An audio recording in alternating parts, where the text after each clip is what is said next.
جو شخص اپنے اخلاق اور کردار میں بغض رکھے اسے تلوار سے نہیں صبر سے مارو۔ صبر کرو اور پھر صبر کے کرشمے دیکھو۔ صبر اور شکر ایسے اثاثے ہیں جو کامیابی کا ڈھیر انسان کے قدموں میں لا کر رکھ دیتے ہیں۔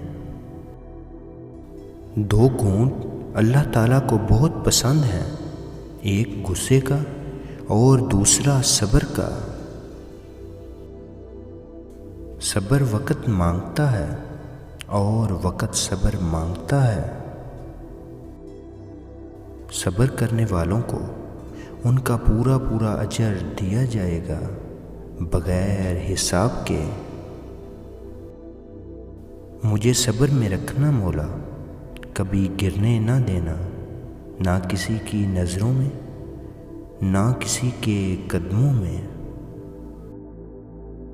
جتنا تم صبر رکھو گے اللہ تعالیٰ اتنا ہی بہتر عطا کرے گا۔